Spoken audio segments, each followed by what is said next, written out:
Hi, and welcome to my podcast. My name is Bob Tuttle, and the name of my podcast is Mortgage Whisperer.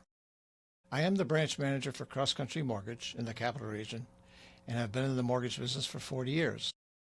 I'm so excited today. We're going to be interviewing Ashley Mancino from Realty One Group Key. So, Ashley, how you been? Pretty good. Good. Well, thanks for coming. Yeah, thank you for having me. This is exciting. This is our first podcast. I know, I'm excited. How do you feel? Good. Good. Pretty relaxed. Yeah, it's pretty interesting. Yeah. So I'm going to ask you a couple questions. So how long have you been a realtor? I'm on my 5th year of being an agent. Okay. And I am very close to becoming an associate broker. Oh, so I'm good for excited you. about that. What does that mean? Yeah. So it's good for credibility to allow clients to know, like, she's been in this business for a while. She has been through a lot of different deals. You know, it goes by a point system in order for you to go through your broker's course. So I just have to head down to the state building to take the exam now. Oh boy, yeah, New York State, that's fun with exams. Yeah. So another question: what made you get into this business? It is an interesting business for sure. Yeah. So out of high school, I went to college for psychology, and I knew I wanted to work with individuals. I didn't necessarily know to what capacity. So I got into human services, and I was in human services for a good probably 6 or 7 years. And when I had my son, I wanted something that was a little more flexible. I didn't really find some of the work I was doing as rewarding. And I've always loved, driving around, looking at homes, and I love the aesthetic of homes and design, etc. And I just decided, let's give it a go. Let's see. And I found my passion. Nice. Well, you probably didn't realize when you were taking your psychology courses that how valuable that is to work with clients in the real estate community. Absolutely. It's all about psychology and the relationships you build. It's it is. It's human touch and a lot of conversation. So yeah, that's a good aspect to have. So I know a lot of people have different communication styles. What kind of a communication style do you bring to your clients?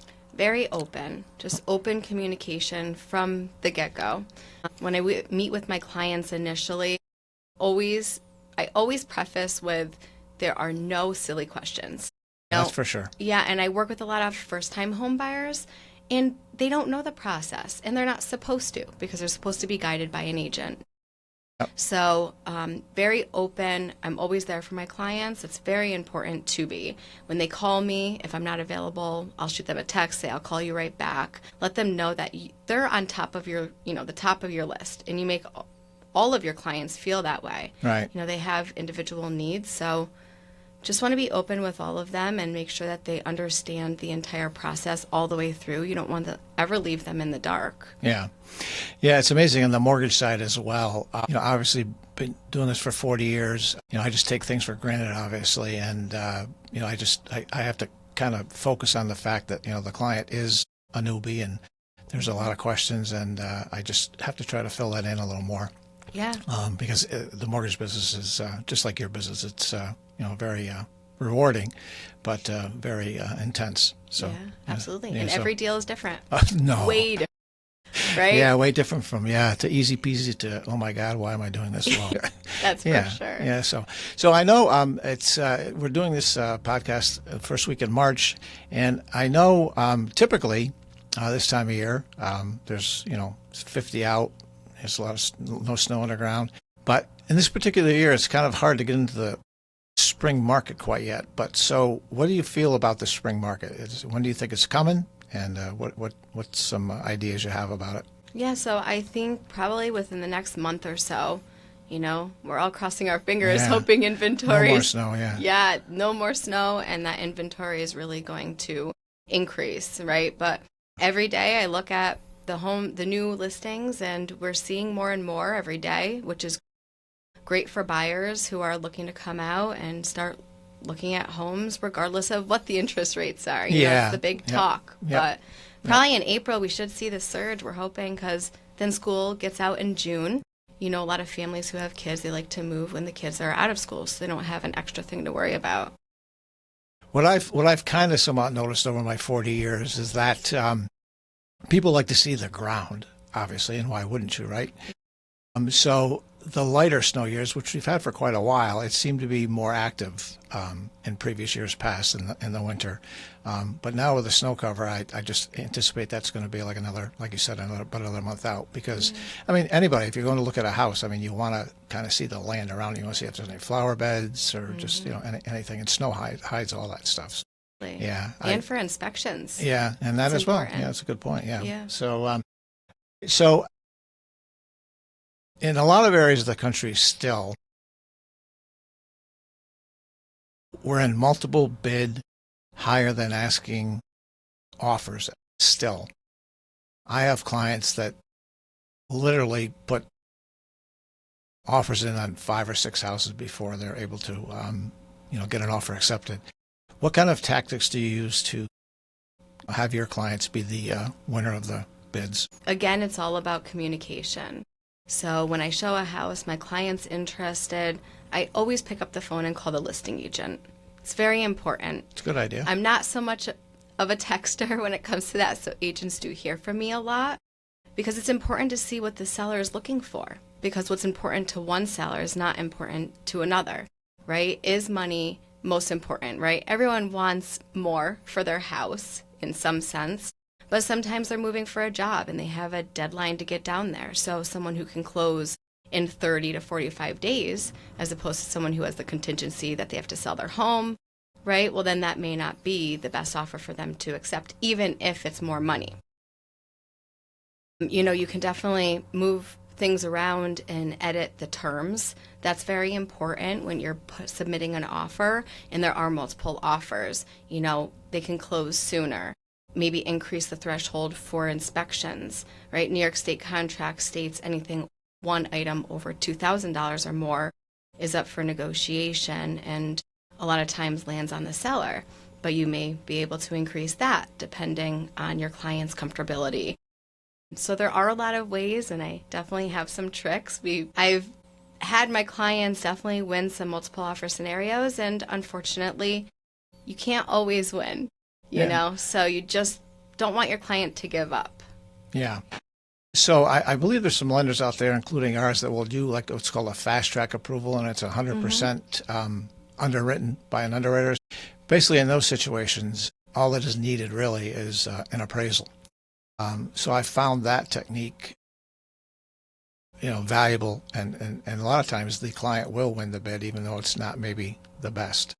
So I think we're working on a client doing that product as well. So yeah, I mean, there are things to help, in the mortgage business to help you guys, help sell more homes and win bids as well. So yeah, good news. All right. So when you go on an appointment with a potential client, what do you think sets you apart when you meet with them from anyone else? Well, I've heard many times from my own clients, they may have worked with someone, it's a relationship, right? I'll start there. So like any relationship, sometimes you jive, sometimes you don't. But always staying true to yourself,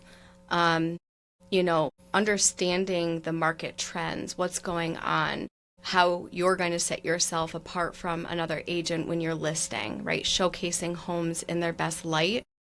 I believe that I can and have done that. There's many different techniques when you're listing a home. Set my listings apart. Just being personable, being myself, always staying true to myself, Right. Not letting it just become a transaction, because you lose that relationship, you lose that trust when it just becomes about, oh, this is a transaction, but building the relationship, building the trust, I believe is definitely what sets me apart. Now I'm getting invited to a lot of my past clients' engagement parties and weddings and meeting their babies and going back to their homes. And that's really important to me. And I find that that's very important to a lot of clients as well, even if they don't voice it. Yeah, it's a lifetime relationship for sure. Oh, yeah. Yeah. And then hopefully, someday you'll have their children buying houses and their grandchildren. Right. I kind of have the saying, once I get to the grandchildren for mortgages, I'm out. There you go. That's good. Then I know I'm too old. You've done it all. I know I'm not too old to go any further. So one thing about, I'm going to toot your horn a little bit based on relationships. We do work together, and I know you've shared a couple times that that clients have actually reached out to you because they've heard about you and your abilities to work with them. So I just wanted to toot your horn a little bit on that. Thanks. Yeah, you're welcome. And so also too, so once you have the once you have an agreement with the seller to list the home, what advice might you have for them at that time? So a listing appointment, I really take notice of how the house is laid out and furniture, looking at it through buyer's lenses, right? And I have worked with many buyers where I've heard feedback many times of, oh my gosh, I have no idea how I would situate my couch in this house. There's so much furniture. Where do you put the TV? Small things like Right. that. But in the scheme of things, they're big things because you want to make sure your furniture fits and the layout is, works for you. I definitely have the eye for making a house stand out from the moment you walk in, really actually from the road, right? Curb Right. appeal. But I have staged homes for the last 7 years, and that's something that I very much enjoy. That's another passion of mine. So you showcase a home in its best light. If there's a unique feature, you want that to stand out. If there's a quirky, spot in the home and it's empty and you wouldn't know what to do with it, I want to fill it. You want to make sure that the photos, which is the first impression that buyers have online, they come out extraordinary because that's going to allow more foot traffic to come in, So the more individuals who look at the home, the better chance you're going to have an offer come through, right? Or they may tell somebody else. Sometimes they even want to buy the items that you stage the house with, Leave them here. Yeah. Put it in the deal, right? So that's something that definitely sets apart, my listings from others too. Sometimes you just have to change out the curtains, an area rug, just brighten up the space. Right. I hear a lot of times the word clutter. Right. Do you see that as well? Yeah. Yeah. It makes it really difficult for a buyer to envision themselves in the home. You don't have to depersonalize the entire home. I hear that a lot, from clients. Should we take down our family photos? And that's completely up to them. But that's what makes it a home, right? You Yep. see a happy family photo on the wall. A lot of people like to see that as well. But, right, clutter, get rid of it. That's always Yeah. what I advise. Yeah. Yeah, open up the space so they can envision their items in the home and their families in the home, their kids running around. Yeah. Yeah. No one likes to see clutter. It just doesn't do any help for the pictures. Absolutely. On the property. Yeah. So wait. So you said you stage homes.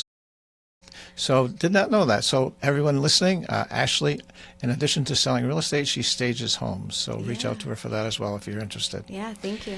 So another question. So there are many real estate companies out there. There are many good real estate companies out there.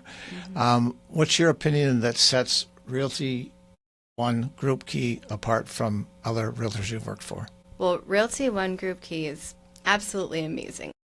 I absolutely love my brokers. We're like one big family over there.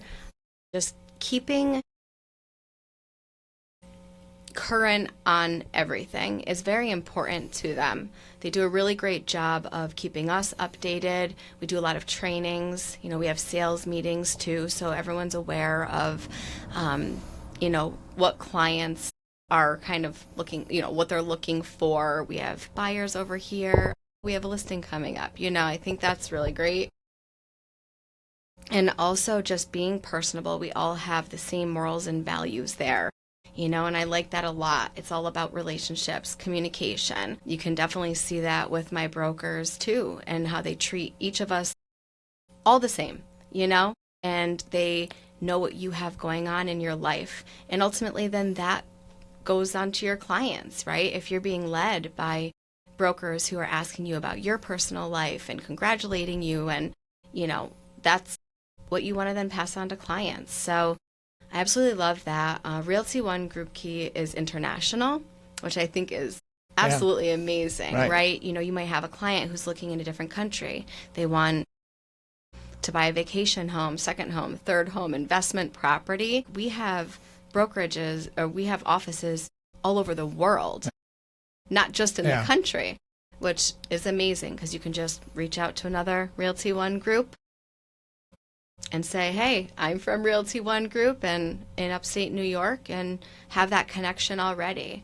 Yeah, that's a really good feature because the client here, when you go to look for a property, even with mortgages, when you go to look for mortgages or real estate agents in an unknown area, you just don't have it's not a warm handoff, so it's nice to have, at least a contact person. So if things, go a little bit, sideways or whatever, you always have a contact to get them straightened out if that were ever to be the case. Yeah, definitely.